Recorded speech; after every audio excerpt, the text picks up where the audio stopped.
Eleonora betrays thee, servant of hiding.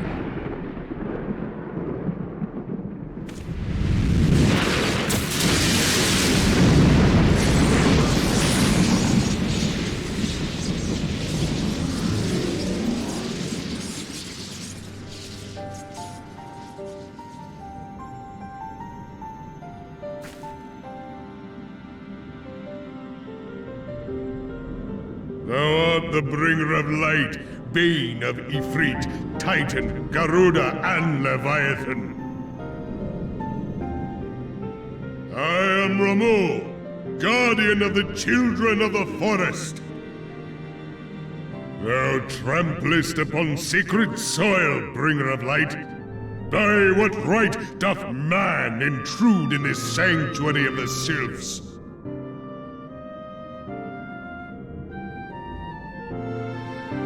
Redanians proffer peace? Their words are born of delusion, thine offer an insult.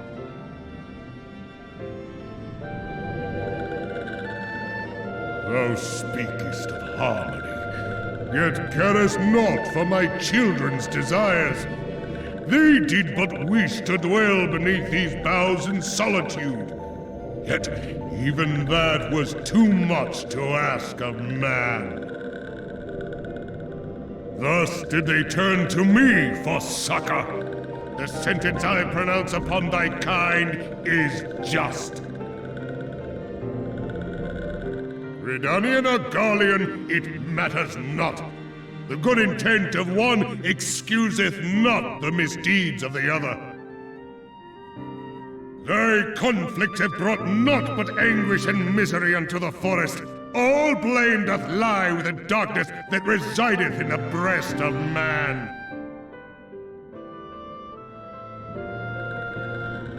Whence sprung this calamitous seed? In the beginning no such duality existed. Were light and dark given form when man was born? It would explain much, not least why strife and sorrow follow ever in thy wake. Thou canst not deny the urgings of thine own nature. Knowing that thy mere presence here portendeth tragedy, wilt thou persist in this pretense of peacemaking?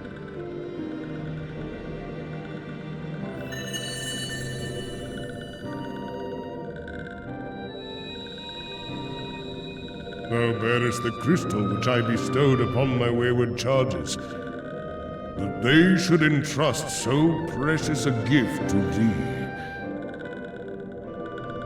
Thou standest apart from thy kin.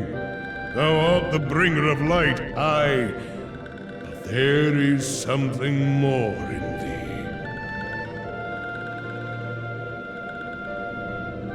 Very well. I shall consider thy proposal, shouldst thou survive my trial. If thou wouldst champion the cause of harmony, I must have proof that thou art fit to play the role. Wither mine ire, and prove to me thereby that thou hast strength enough to stay the darkness which threateneth to consume thee. Yet if thou shouldst be found wanting, know that all men shall perish in the storm of my judgment.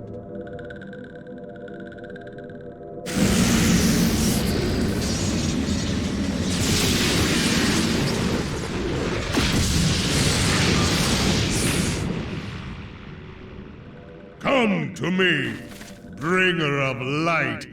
I shall await thee on the field of battle.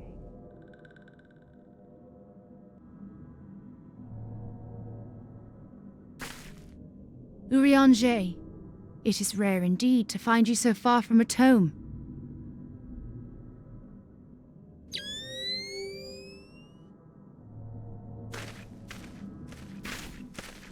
The Lord of Levin himself. Never till this day had I looked upon his visage, save in painted renderings made faint by time.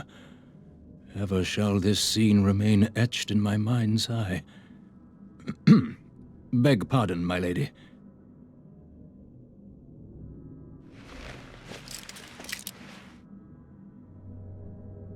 I must beg thine aid on a point of research.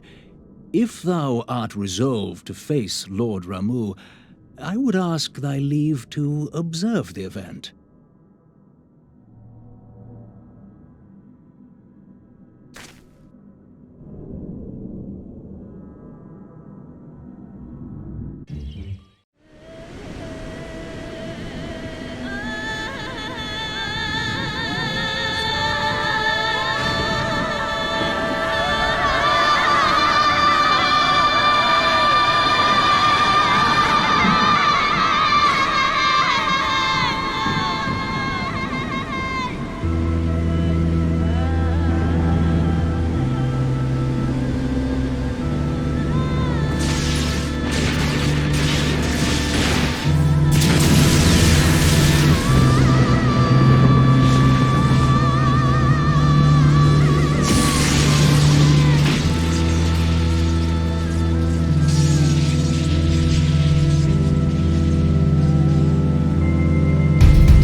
have taken thy measure, bringer of light.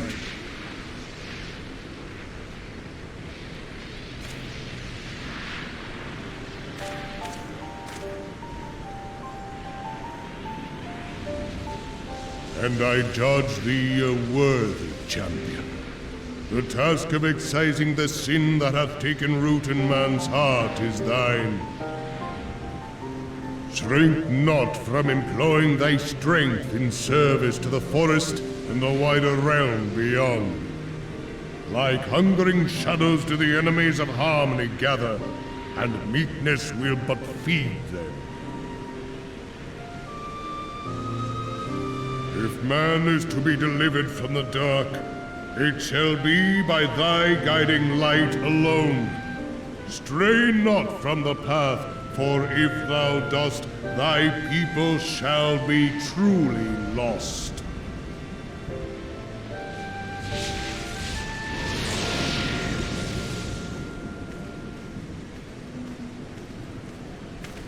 Thou hast slain the Lord of Levin.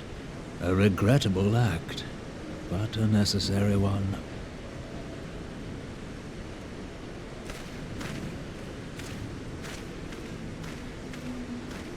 In witnessing thy struggle, a truth hath been revealed unto me. If I mistake not, it may yet prove a chink in the eternal armor of the Assyrians. But let us conclude our present business. I shall expound upon my findings at the Rising Stones anon.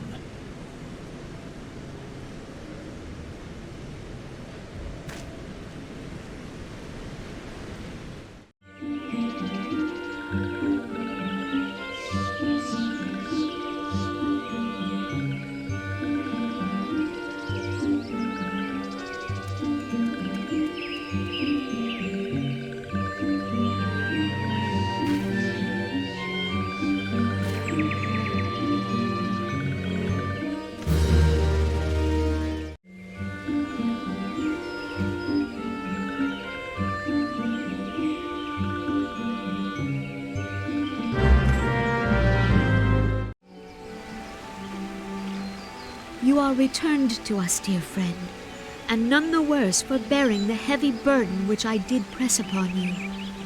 Most glad am I of this. I am informed that your efforts to negotiate a peace with Lord Ramuh ended in conflict.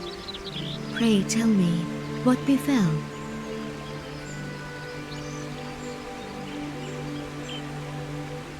Ramuh made trial of you? I fear there is truth to his claim. It is the darkness within us that attracts the darkness without.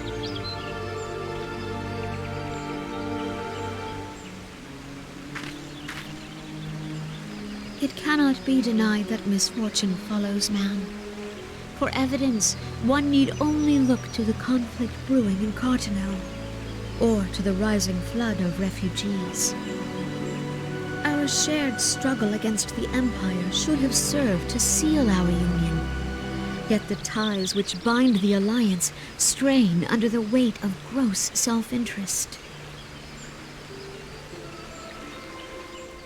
As the scars of the calamity begin to fade, so too does our sense of common purpose. Yet now is scarce the time to forget our shared responsibility. If this new-sprung realm is to survive beyond its infancy, it must needs be nurtured by all.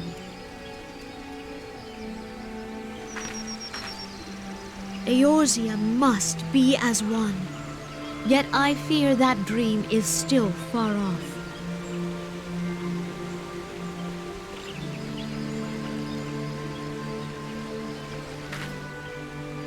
On behalf of the people of Gridania, and the elementals both, I thank you for all that you and your fellow scions have done. Full oft have I been compelled to look to you for aid of late, and offered all too little in return. As leader of this nation, I shall endeavor to prove a more worthy ally to your cause henceforth.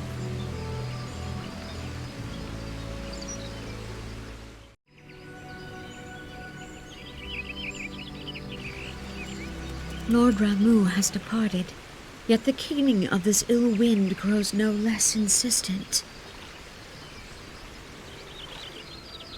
Voices of the forest, pray speak and I shall listen.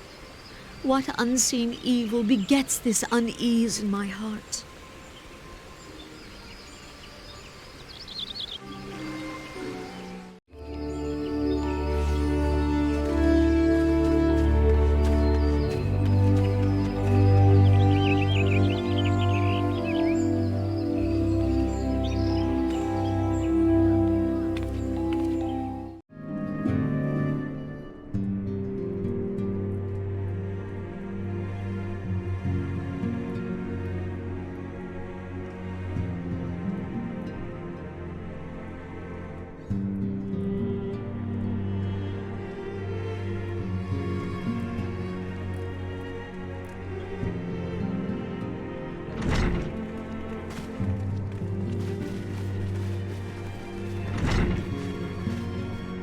If everyone is ready, let us begin. Urianger, the floor is yours.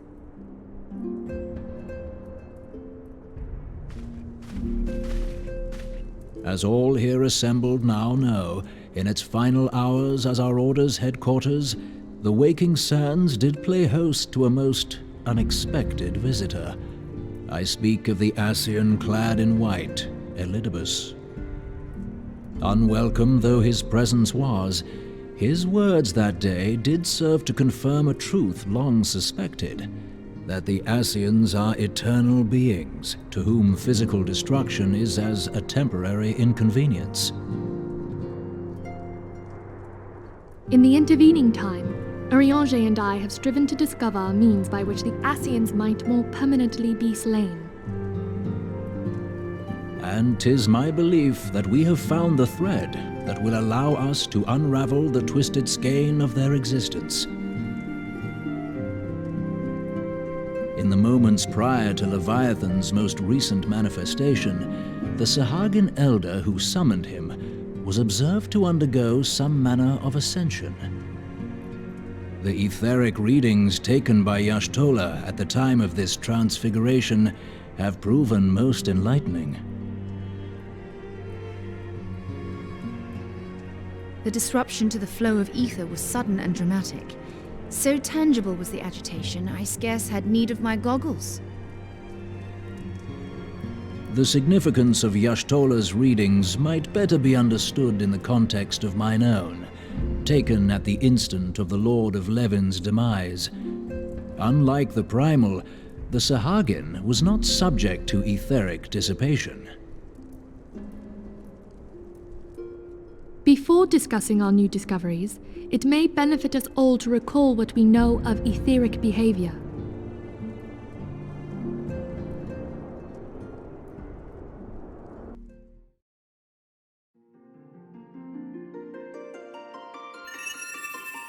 Let us begin at what some might call the end. When we who dwell in the material realm die, our spirits dissolve into the flow of ether and are returned to the ethereal realm. In turn, the restless energy which suffuses that plane streams back into our world, giving rise to new life. 'Tis as the heavens did decree, the way of all mortal souls. Twixt this world and the next do the ethereal currents swirl, bearing the very essence of life. Thus doth the cycle of birth, death, and rebirth continue unabated.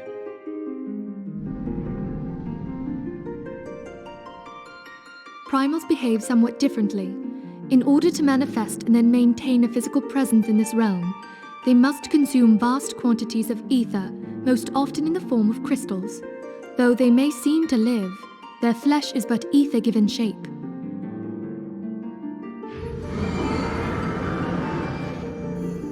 Thus, a defeated primal leaves behind no broken corpse. Rather, the essence of its form seeps back into the land whence it came, and the energy of its shattered spirit is called back to the ethereal realm.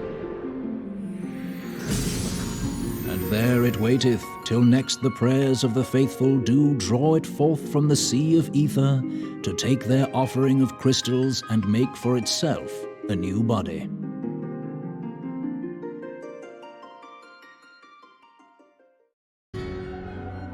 Which brings us on to the third group, the so-called immortals. They exist in a manner all their own. Quite. Even as the Sahagin Elder fell to the Admiral's musket shot, I witnessed the release of an ethereal cloud, which immediately took possession of a nearby minion. A soul that dissipateth not upon the death of the flesh. The secret of life everlasting, and in the claws of a Sahagin no less.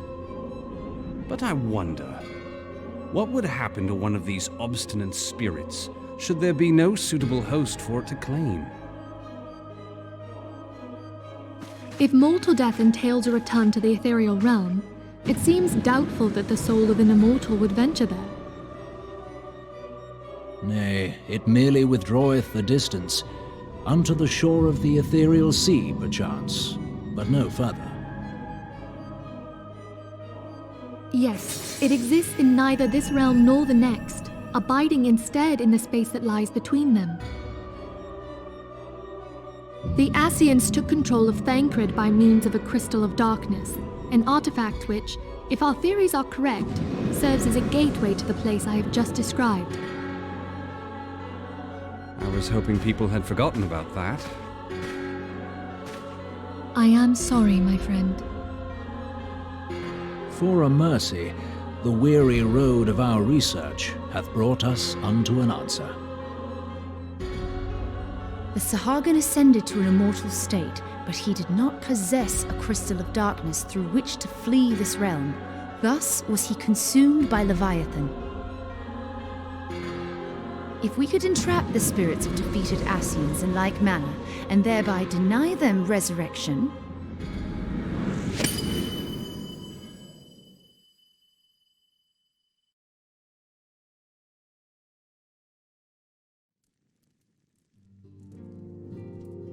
therein lieth the path to victory. Thou art most perceptive, my lady. Only when we have trapped the bodiless soul within an ethereal prison can we hope to defeat its unnatural constancy.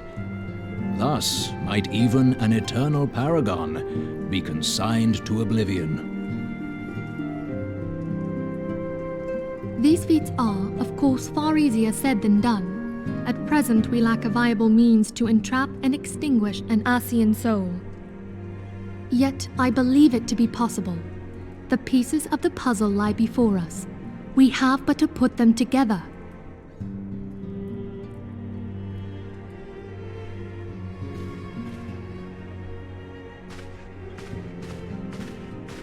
I will depart at once to convene with the sages of Sharlayan.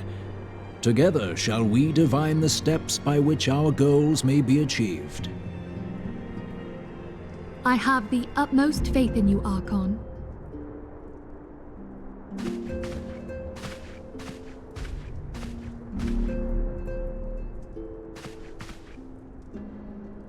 Beg pardon, antecedent, but I would raise one final matter.